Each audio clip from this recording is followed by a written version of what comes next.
Baik, selamat pagi, selamat siang, selamat malam buat para mahasiswa yang terkasih. Baik, berikut ini adalah sedikit penjelasan tentang mekanisme seleksi. Seleksi untuk program Talenta Indonesia, Inovasi Indonesia ini terbagi menjadi dua seleksi. Yang pertama adalah seleksi administrasi dan yang kedua adalah seleksi substansi. Pada seleksi administrasi, yang diseleksi itu adalah seperti kelengkapan dan kesesuaian dokumen yang dipersyaratkan. Desk evaluation terhadap hal-hal berikut seperti pernyataan atau keterangan dari perguruan tinggi setempat atau dari fakultas. Kemudian ada rekomendasi pembimbing yang menjelaskan bahwa mahasiswa berperilaku baik, patuh pada kebijakan kampus merdeka, kebijakan Kemdikbud, memiliki prestasi akademik baik, menjelaskan persentase penyelesaian tugas akhirnya bagi pengusul skim bantuan penyelesaian tugas. Nah, ini dibikin menjadi, ini adalah surat rekomendasi yang menjadi syarat administratif. Kemudian pernyataan mahasiswa bahwa yang bersangkutan mahasiswa menerima hasil keputusan seleksi yang dilakukan oleh Kadisdikteristek dan tidak akan menggugat. IP kumulatif berdasarkan transkrip nilai yang diunggah. Nah, itu sepintas untuk seleksi administrasi dan harapannya itu sudah selesai kita unggah. Nah, yang berikut adalah seleksi substansi. Seleksi substansi berupa penilaian terhadap satu karya ilmiah atau produk yang diajukan. Itu tergantung skimnya, ada produk skripsi atau dan juga berita acara skripsi.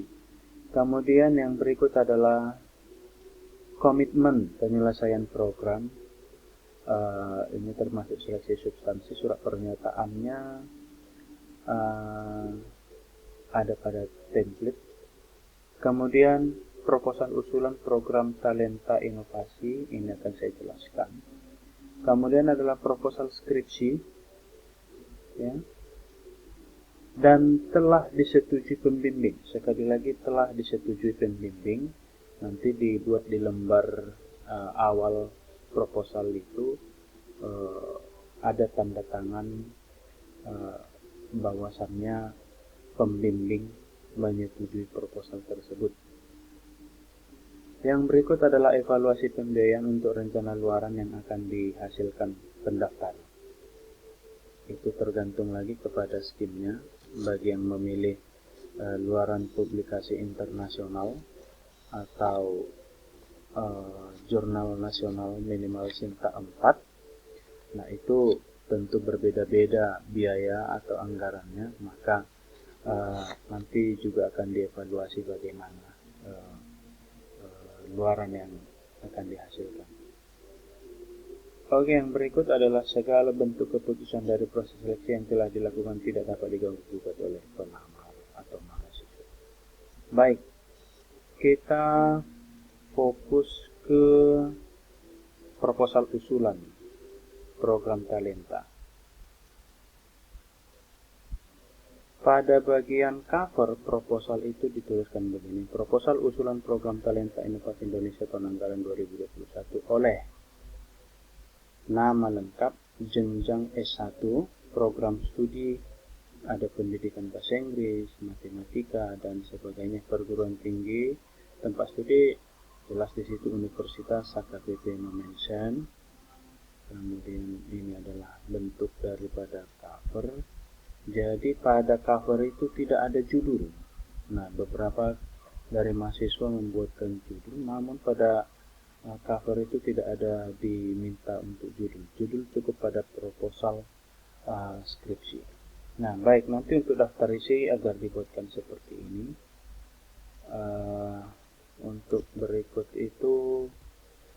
isi daripadanya setelah dilihat dan diperhatikan, maka pada latar belakang bab 1 bagian pendahuluan pada latar belakang ini agar dijelaskan area atau bidang penelitian Anda. Mungkin karena kita adalah bagian pendidikan, maka dijelaskan pendidikan. Kira-kira di situ. Setelah dari bidang pendidikan tentu masuk di pendidikan mana? Matematika, bahasa Indonesia, bahasa Inggris. Setelah masuk dari pendidikannya, masuk lagi yang lebih relevannya. Pada aspek mananya dia di bahasa Inggris. Nah, di situ masuk kita jelaskanlah isu-isu yang relevan atau isu-isu yang hangat dalam bidang kegiatan penelitian tersebut. Perlu kita menghadirkan data, buat sedikit data atau bikin sedikit gambar. Okay. Data ini bisa kita dapat melalui observasi, prasurvei atau juga wawancara. Jadi kita hadirkan di sini sedikit data dan juga gambar, karena gambar itu menceritakan sejuta kata-kata. Gambar yang kita hadirkan adalah gambar yang menjelaskan isu-isu yang relevan atau yang terbaru. Okay. Dalam situasi dunia sekarang ini dalam menghadapi COVID, tentu banyak isu-isu yang relevan atau masalah-masalah yang hangat. Sehingga ini bisa kita angkat. Bagaimana sih pembelajaran di sekolah pasca COVID? Bagaimana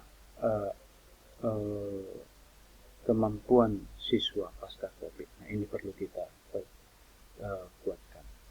Tonjolkan mengapa kegiatan penelitian tersebut penting. Penelitian dengan judul yang telah kalian tentukan. Kira-kira mengapa sih penelitian itu dilakukan atau mengapa itu penting? Itu perlu disampaikan di sini. Kalau nggak dilakukan, kira-kira kenapa? Apa yang terjadi? Gejala apa yang akan terus berlangsung, karena tujuan daripada program ini bisa kita baca pada panduan itu, melahirkan ide-ide yang kreatif. Nah, kira-kira coba munculkan, hadirkan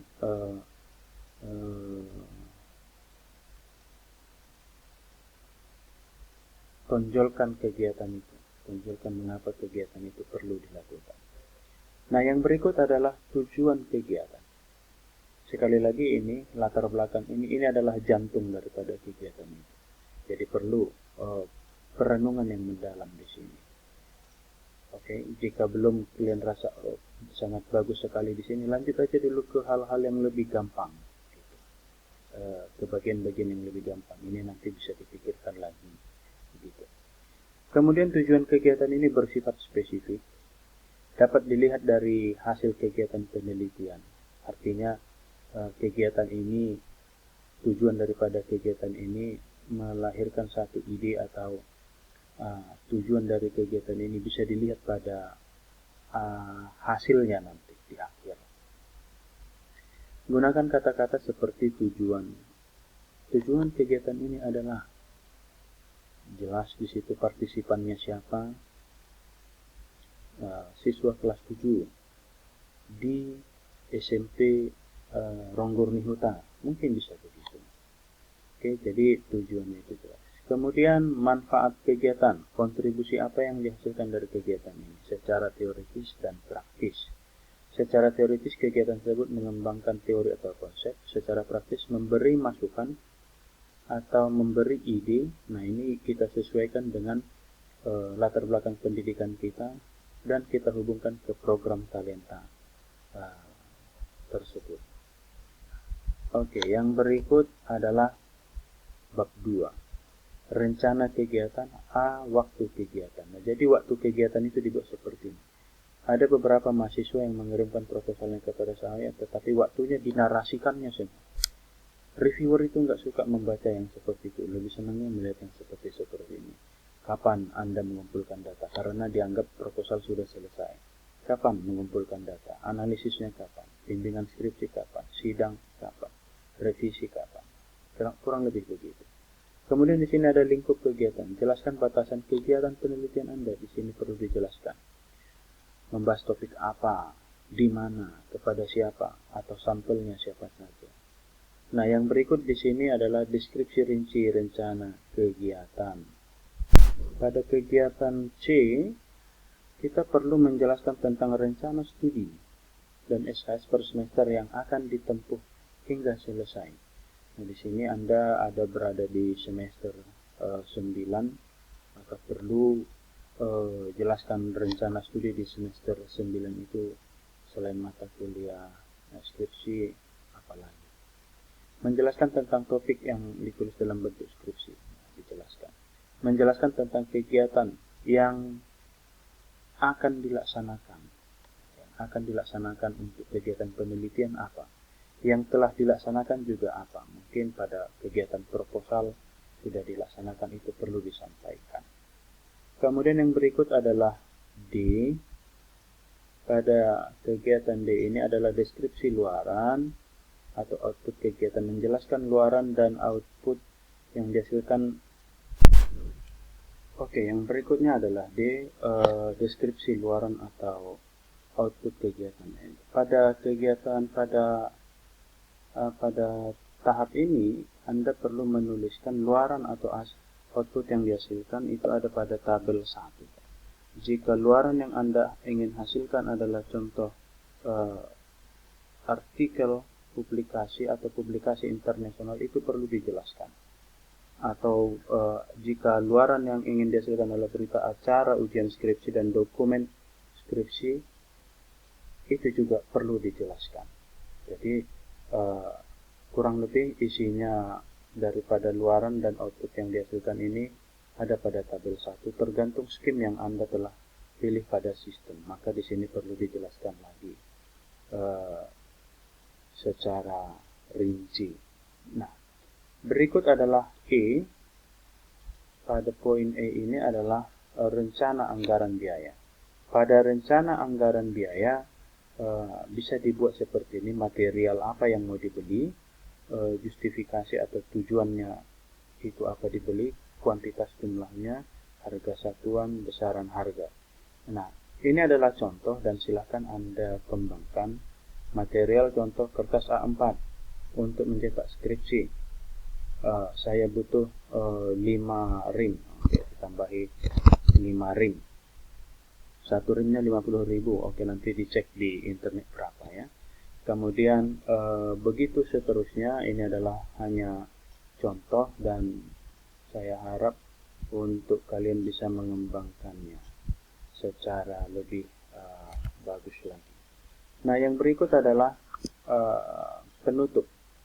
Nah, pada penutup ini kurang lebih begini. Demikian proposal program talenta yang dituliskan dengan harapan ide-ide yang saya tuliskan pada kegiatan dapat membantu permasalahan. Ini kita kaitkan kembali ke program talenta itu. Melalui insentif ini, nah ini adalah tujuan utama, ini adalah tujuan kedua. Kurang lebih begitu yang bisa saya jelaskan untuk terkait proposal untuk proposal talenta inovasi Indonesia ini. Kurang lebih begitu. Dan di sini pada cover ini tidak ada judul. Jika memang ada judul, seharusnya pihak panitia menuliskan ada judulnya. Oleh karena itu saya berkesimpulan tidak usah dibikin judul. Saya rasa demikian, semoga bermanfaat dan tetap semangat. Doa saya semoga kalian memenangkan dana insentif untuk kegiatan ini. Sekian dan terima kasih.